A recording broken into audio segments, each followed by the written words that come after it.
Hey, I'm Janelle, and this is toDIYfor, and for the next couple of weeks it's going to be nothing but holiday DIYs. So first I wanted to show you how I revamped an old pillow and added some holiday Christmas decor to it, and also made a couple of pillows from scratch. Both are very simple to do. So first is my embroidery pillow. You'll need embroidery string. You could also use some beads to embellish it. You'll need scissors, and then the needle that you need is one that has a very large hole, one large enough for embroidery thread to fit through. So with your pillow, make sure it's one that will come out of a pillowcase. We need to be able to stitch through the back. If not, you can simply buy a pillowcase for any pillows you have at home. I started by drawing on a couple of snowflakes with just some chalk because it washes off very easily. Get your needle and thread ready, and then you can just basically begin simple stitching. The key here is making sure that your stitches are even every single time, keeping them straight.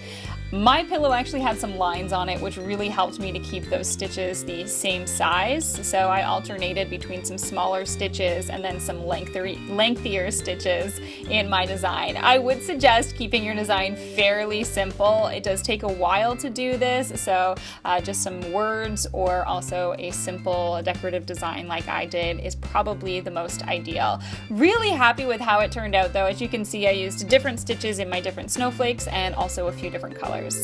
The fur pillow is super simple. Grab some faux fur, you'll need some stuffing, also needle and thread, and then get an X-Acto knife. It is so much easier to cut fur with an X-Acto knife. So I picked up about 0.35 of a meter of fur, and it cost me $6 because it was on sale, so that was great. And right here I'm just simply cutting the size of my pillow. I didn't really measure it, just eyeballed it. I wanted some rectangle pillows.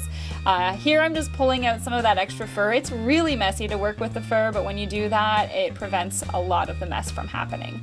So you'll want to flip your fabric inside out, so that's good sides facing in, grab a needle and thread, and simply begin stitching along 3 sides, allowing for one small hole on one of your sides before you close it all up. So I decided to hand stitch this. Fur is not very easy to work with. It's a lot easier to do it if you're hand stitching to keep everything looking neat because you have to tuck the fur in as you go along. I don't think it would be good to put this through the sewing machine. So it does take a little while, but once you have pretty much all 3 sides sewn up, make sure you leave that extra hole there so you can flip the pillow inside out.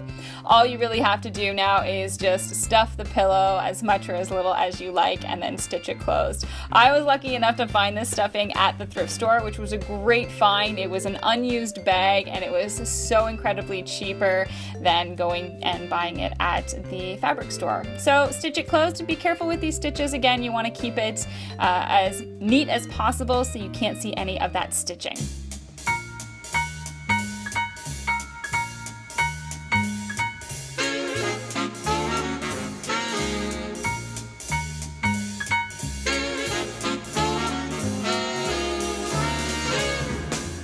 So a simple way to get your house decorated for the holiday season, and very affordable as well.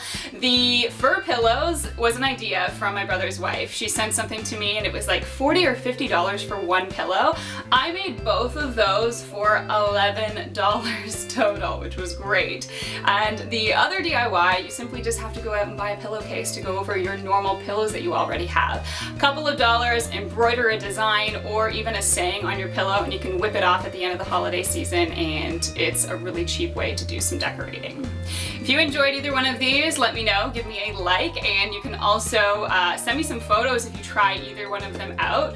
Follow me on Instagram and on Twitter at Janelle Steeper, and then just tag me in any of those photos. Also, you can use the hashtag toDIYfor. Don't forget to subscribe. Next Wednesday I will be back with a new one, and like I said, it's going to be holiday related for the next couple of weeks. Cheers! Blech. Ugh. Getting all hot and bothered.